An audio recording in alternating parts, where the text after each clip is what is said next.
Welcome back to the channel, guys. Welcome back to the channel. So today we are revisiting Kasarani 4 case. So today we want to focus on one of the victims or one of the people that died. So this is Fred Obare.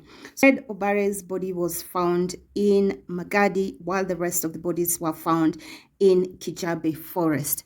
By the way, there are new updates that there's actually another body. So there's a fifth body. Now, I don't know if the fifth body is part of this team or is a different person altogether, but I will do that story shortly. Before we get into this video, please make sure to subscribe to the channel. Make sure to turn on post notification on so you know every time I post videos every single day on this channel. Let's get into the video. If you have been watching TV or watching my videos or just online, you know that a few days ago, Kenyans were shocked to learn of the disappearance and eventually the appearance of bodies of 4 men that were murdered and mutilated and their bodies dumped in the forest.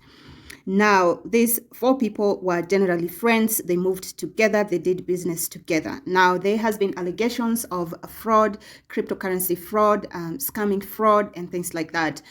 We don't know the facts, but the police are already getting into the case. The investigations have just started, so I'm sure eventually police will let us know all the ins and outs of everything that happened. The Nation media has actually released an article on how Fred Obare, one of the 4 men, conned a lady of 100,000 Kenya shillings. It has emerged that on Wednesday, Miss Doreen McKenna, who is Omeka's lover, now Omeka is actually Elijah, he goes by Eli Omeka, he's one of the 4. So Omeka's lover, Doreen McKenna, had complained of losing 100,000 to Fred Obare, one of their friends.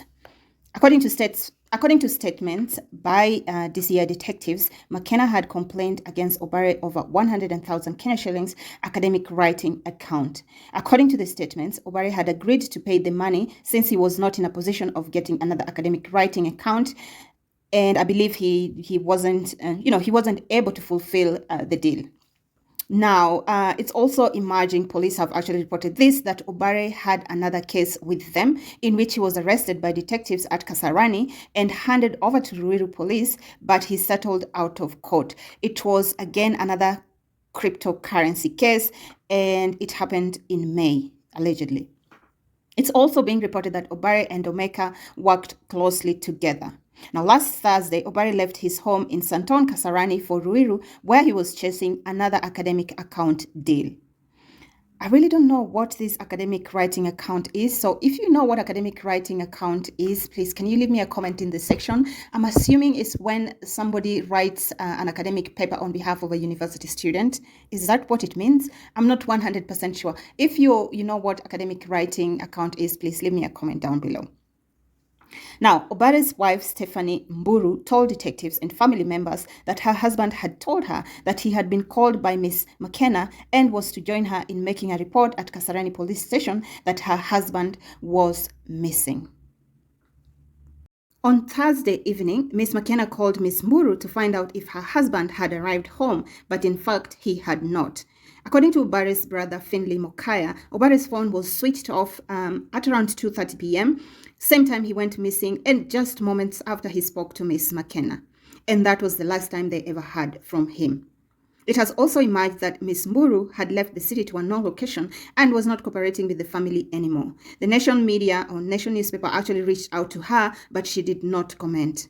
It's not clear why Miss McKenna is yet to record a statement with the police several days later after the bodies were found. But she told Nation newspapers that she was living in fear and could not talk about what had happened. Right now, Omeka's family is calling for justice. They're demanding justice. And I think they deserve, to know what really happened to their kin. They really need to know how did their kin end up being found in Magadi, dumped, mutilated, and body rotting. Ruiru Sub-County Police Commander Justice Ombati said McKenna had been asked to report the matter to the police station near her house. On Tuesday, Mr. Mwanzo said detectives were investigating whether the 4 were engaged in online fraud. Our preliminary investigations show they had an unexplained source of wealth. We are investigating whether they were engaged in an online fraud linked to cryptocurrency, Mr. Peter Mwanzo said. Now, you're not up to date with this case, guys. This case is still developing. Investigations are only starting, and I hope we'll get to the bottom of the case and know exactly what happened to these people. And if the families can find some form of justice, I believe even if these people were involved in criminal activities, scamming activities, the families still need to know what happened to them. So again, thank you so much for coming back to my channel. Thank you for watching this video, guys. If you're not subscribed, please remember to hit that subscribe button, to hit that notification bell so you know every time I post videos every single day. I'll catch you on the next one. Bye.